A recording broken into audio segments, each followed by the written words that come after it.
I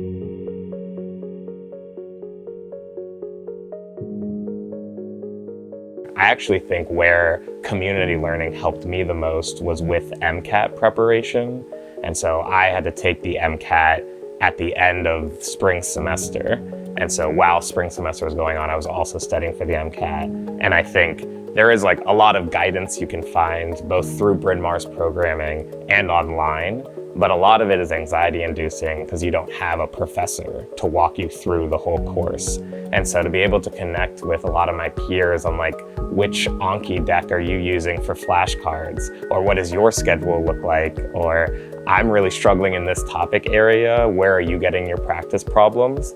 I just felt like that was a place where I felt the most anxiety. And so having a community that was also studying and we could bounce ideas off of each other was really important to me. And so I think like that's one thing that if you were to do, you know, these science courses at a community college or just somewhere without a community, one thing you might feel is a lot of uncertainty as to how to take the next steps. And I thought having a group that's going through it with you allows you to like, I think, ground yourself in that uncertainty with like, at least I know these people who I trust are doing this thing. And I think that's important to moving forward. There are a ton of opportunities for people to be able to learn in groups or outside the classroom that isn't just by yourself. Specifically, I think like there are these R&R or like review and reinforcement sessions led by TAs outside of the classroom where they go over practice problems from the content for that week. And I know a lot of people would go to those and would go to office hours with the professor and they would like build new knowledge. And so the opportunities were definitely there. I took advantage of them by actually using the practice problems and doing them just by myself. And so I do think there's something about having a flexible range and like a broad range of opportunities for learning to meet different people where they are.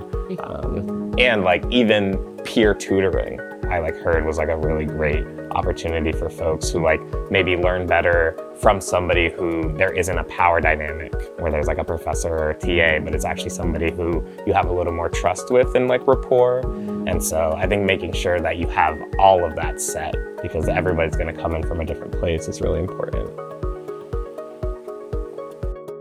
I actually came into the program feeling committed that I was going to do a glide year and then apply outside of it. And that was because there were a few schools and locations that I was interested in seeing if I could get into that were not a part of Bryn Mawr's linkage program. And especially coming from the West Coast, I wanted to see if getting back to the West Coast is something that would be energizing to me. And so I felt pretty committed to that. And then I had a conversation with my old back mentor.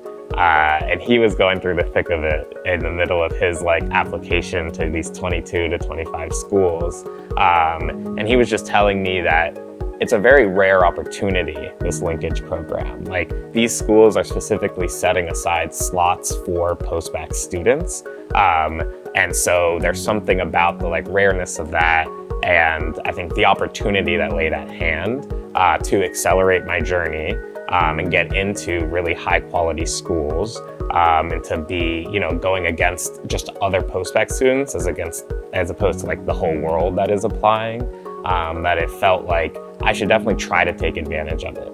Even if it's not successful, it's something that I might regret if I didn't give it an attempt. And unless there was a school that I was really in love with that was not a part of the partnership, it was worth putting my hat in the ring. And so he was very convincing. And it was both like, look at this opportunity and also look how stressed I am right now trying to apply to all of these schools at once.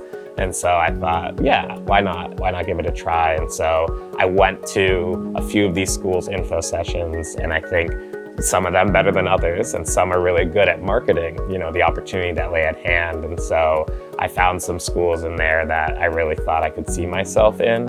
And again, getting back to like accelerating my timeline and being able to do that, it felt right. And so now that I'm, you know, still in the process, still waiting to hear back, 10 out of 10 times I would go back and do it again.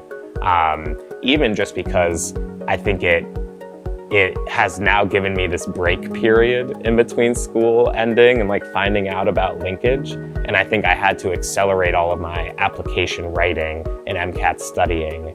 And I think doing that has I basically just front loaded my stress, and now I'm in a place of peace. And I think I'm feeling pretty grateful about that.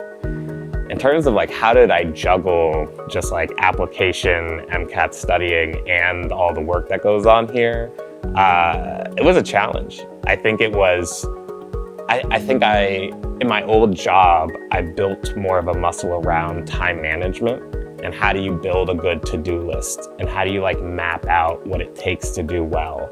And I think not only is it about setting up the right structures, but it's also about, I think, being, it's a mentality that's both about being adaptive to this way you approached it actually isn't working. You aren't getting the grades you want.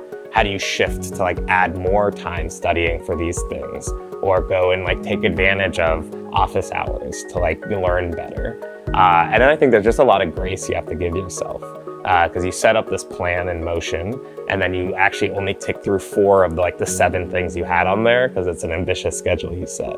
And I think it's important to remind yourself that at the end of the day, it's all going to work out.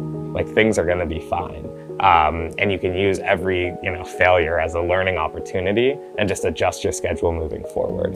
And I think having gone through a lot of this in my previous job of setting a schedule, coming up short, learning from it, I think I've just built a muscle for it. Yeah.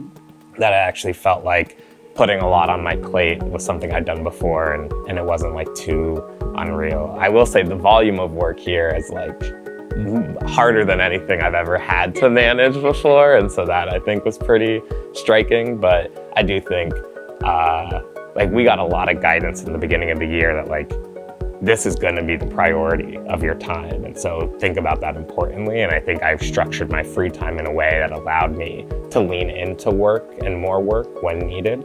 And so I'm grateful for my support system outside of Bryn Mawr for understanding that I needed more space and time to focus on the work here, and I'm grateful for them too.